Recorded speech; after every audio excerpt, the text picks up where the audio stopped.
Le Togo enregistre le 111e parti politique, son nom le FDR.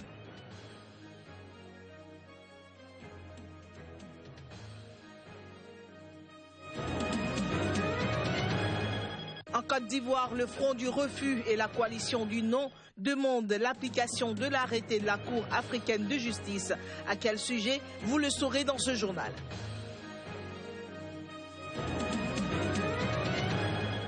Des milliers de manifestants étaient dans les rues de Rome dimanche.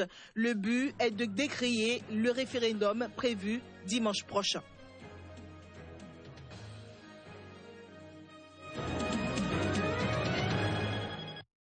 Bonjour à toutes, bonjour à tous et bienvenue dans cette nouvelle session d'information sur Sika. Nous démarrons par des informations sur le Togo. Une nouvelle formation politique au Togo, elle a pour nom les Forces démocratiques de la République, FDR. Elle est le 111e parti politique de ce petit pays créé par Maître Paul Apevon. FDR se veut une formation politique œuvrant pour la stabilité socio-politique du Togo. Ferdinand Gadé, notre correspondant, pour plus de détails.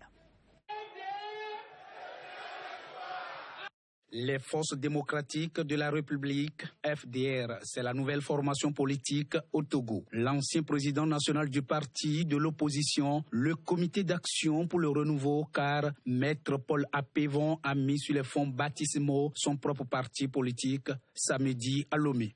Le symbole de notre parti est le parapluie. Le parapluie, c'est d'abord nous nous plaçons sous la protection de Dieu.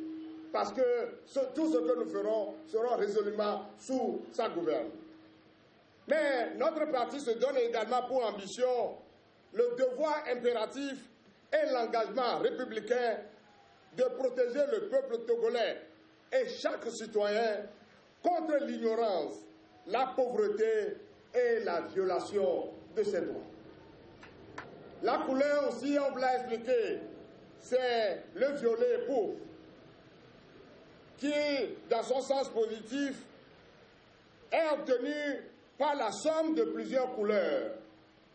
Il symbolise la synthèse et le rassemblement républicain des forces politiques et citoyennes et la convergence des idées.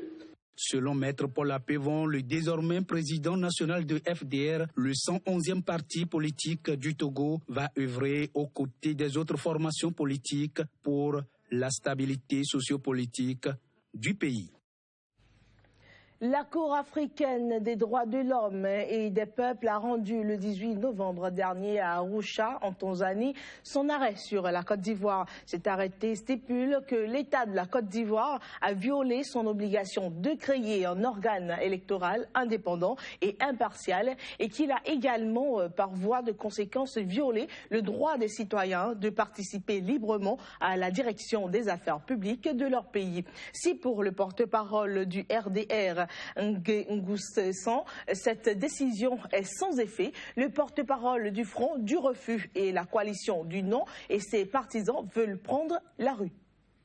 Nous disons que la commission électorale déclarée illégale par une instance internationale ne peut pas organiser les élections législatives. Nous demandons la dissolution de cette commission électorale, sa recomposition pour qu'elle rentre dans les normes internationales d'équité, de justice et d'équilibre, et qu'ensuite nous puissions organiser des élections qui seront crédibles et qui seront justes. Voilà notre démarche, voilà ce que nous voulons faire entendre au gouvernement. Alors on nous dit mais votre méthode n'est pas bonne, etc.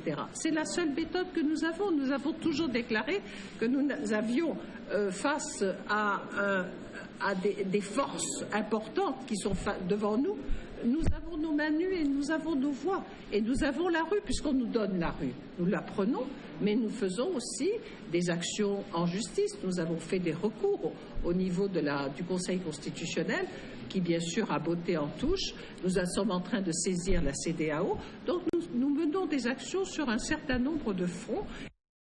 Restons en Côte d'Ivoire pour dire que le président du leader entendait liberté et démocratie pour la République. Mamadou Koulibaly a dévoilé son projet de campagne pour les législatives. Son intervention survient au moment où certains partis politiques comme la branche FPI d'Abdourahmane Sangaré sont opposés aux législatives du 18 décembre prochain. Dans cette assemblée, que toutes les lois organiques qui vont appliquer la Constitution vont arriver et vont être votées par des députés. Nous estimons que de la même façon que nous demandons aux populations de se mobiliser pour se battre contre ce texte-là, nous estimons que nous ne pouvons pas abandonner les populations à cette phase. Donc, nous allons aller nous battre à l'Assemblée nationale. Combien il y aura de députés, on n'en sait rien, peu importe le nombre. Mais nous avons demandé à nos militants de se présenter comme candidats. Si ils vont en campagne, ils disent quoi aux populations? Ouattara vous a imposé une constitution. Nous, candidats de leader ou candidats de l'opposition, nous venons vous demander de nous donner mandat pour aller à l'Assemblée nationale, continuer à nous battre contre cette constitution. Quand il va venir avec son budget, qui va vous demander des taxes supplémentaires, des impôts supplémentaires pour financer sa vice-présidence, pour financer son Sénat, pour financer sa chambre des rois et chefs coutumiers, pour financer tous les présidents d'institutions qu'il va nommer. Nous, si vous votez pour nous à l'Assemblée nationale, nous bloquerons ce budget. Quand il va venir avec ses lois organiques pour mettre en place ces institutions, nous bloquerons ces lois organiques. Mais c'est un instrument de combat. Au Burundi, des milliers de personnes ont manifesté à l'appel du pouvoir à Bujumbura, ceci en guise de protestation contre une commission d'enquête des Nations Unies sur les violations des droits de l'homme commises dans le pays déchiré par des violences post-électorales. Environ 13 000 Burundais pro-Nkurunziza ont investi ce samedi les rues de Bujumbura. Ils manifestaient ainsi contre la présence sur leur territoire des experts des Nations Unies venus enquêter sur de possibles crimes contre l'humanité commis dans le pays. Et ce, après la réélection controversée du président Pierre Nkurunziza pour un troisième mandat en avril 2015. Dénoncer la nomination de 3 experts qui ont été nommés par le président des droits de l'homme au niveau de l'ONU, qui viendraient ici mener des enquêtes.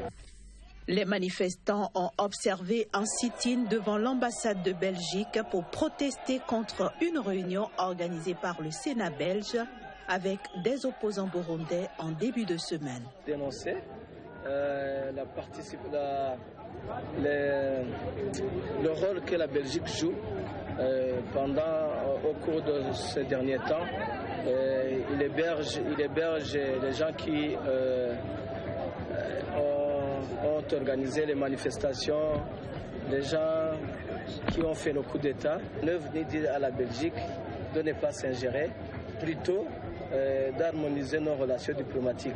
Cette commission d'enquête fait suite à la publication d'un rapport de l'ONU publié en septembre dernier, accusant le gouvernement burundais d'être responsable de graves violations des droits de l'homme.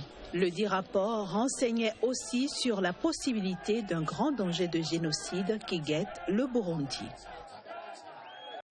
Au Bénin, l'affaire de 54 kg de cocaïne découvert dans un conteneur de sucre en provenance du Brésil a motivé en début de soirée dimanche un point de presse de l'avocat Paul Kato Atita, membre du collectif des avocats de la société Trinity Trading Limited Sarl, mise en cause dans le dossier. À en croire l'avocat, assez d'irrégularités sont à relever dans cette affaire pendante depuis quelques jours devant la justice. On vous a caché beaucoup de choses. On vous a caché des choses essentielles. Je peux vous dire qu'on vous a caché que lorsque ces conteneurs sont arrivés au port de Cotonou, ils sont arrivés intacts. On vous l'a caché, puisque vous ne l'aviez pas dit. Je peux vous dire qu'on vous a caché que ces conteneurs n'ont connu aucun incident du trajet Brésil, Espagne, Cotonou. Ça, on ne vous l'a pas dit, puisque vous ne l'avez pas dit. Je peux vous dire qu'on vous a caché une vérité fondamentale, principale, déterminante. C'est que quand ces conteneurs sont arrivés au port de Cotonou, le samedi 19, le conteneur dont on parle a fait l'objet de dépotage dans le port de Cotonou, en l'absence de la société qui en était destinatrice, en l'absence de ses membres, dans ce port de Cotonou. Mais ce qu'on ne vous a pas dit également, puisque vous ne l'avez pas dit, c'est que lors de ce dépotage, les 2 plombs ont été sautés et un autre plomb a été placé le 19. Un autre plomb a été placé en lieu et place des 2 autres plombs originaux. Mais ce qu'on ne vous a pas encore dit, c'est que les 2 plombs originaux ont été jetés. On ne les retrouve pas jusqu'à aujourd'hui. Les chefs d'État et de gouvernement réunis à Antananarive ont clôturé dimanche le 16e sommet de la francophonie. Ils ont notamment appelé à une plus grande mutualisation de leurs actions dans la lutte contre le terrorisme. Durant cette rencontre, le Premier ministre canadien Justin Trudeau a indiqué que le Canada pourrait accueillir 3000 migrants dès l'année 2017. Réunis à Antananarive depuis samedi, les chefs d'État et de gouvernement ont clôturé ce dimanche le 16e sommet de la francophonie. Les dirigeants ont appelé notamment à une plus grande mutualisation de leurs actions dans la lutte contre le terrorisme. À l'issue du sommet, l'Organisation internationale de la francophonie a annoncé l'adhésion de l'Argentine, la Corée du Sud et la province canadienne de l'Ontario comme observateurs et de la Nouvelle-Calédonie comme membres associés. L'Arabie saoudite, également candidate, n'entre pas pour l'instant dans cette liste. Nous voici désormais 84 États et gouvernements. Nous ne sommes plus 80 mais 95. Ça aussi, c'est formidable de voir la famille francophone s'élargir avec l'apport de ces 4 nouveaux membres. Nous sommes convaincus qu'il faut vraiment un développement économique pour asseoir la stabilité, la paix dans le monde et inversement aussi, bien évidemment. Les résolutions finales encouragent notamment le partage ou la diffusion des programmes de déradicalisation dans les pays de la francophonie. Le Premier ministre canadien a indiqué que le Canada accueillerait 300 000 migrants l'année prochaine. D'abord, le Canada va accueillir 300 000 immigrants l'année prochaine. C'est presque 1% de notre population et on va continuer de rester ouvert et accueillant parce qu'on sait que d'amener des gens pour bâtir une meilleure vie pour eux, pour leurs enfants, pour la communauté qui les entoure, c'est une bonne façon, pas juste de créer une richesse économique, mais une richesse culturelle et sociale aussi. L'Organisation internationale de la francophonie se retrouve désormais composée de 84 membres, dont 26 observateurs et 4 membres dits associés. Le prochain sommet de la francophonie sera organisé en Arménie en 2018 et en Tunisie en 2020. Plusieurs milliers de personnes ont défilé dimanche dans les rues de Rome. C'était en faveur du non au référendum constitutionnel de dimanche prochain et pour protester contre le gouvernement de Matteo Renzi. En effet, la réforme que doit valider ou invalider le référendum vise à apporter plus de stabilité politique dans le pays. Elle devrait aussi servir à accélérer le processus législatif en réduisant fortement les pouvoirs du Sénat. Selon les derniers sondages publiés, il y a cela une semaine, le non l'emporterait donc avec plusieurs points d'écart, mais le nombre d'indécis était très élevé. Le principal dénominateur commun des manifestants venus de toute l'Italie est leur opposition au gouvernement en place. Et voilà qui vient mettre un terme à cette édition qu'avec plaisir nous vous avons présentée. Nous vous souhaitons de passer une agréable journée et surtout bonne semaine en compagnie des programmes de SICA. Au revoir.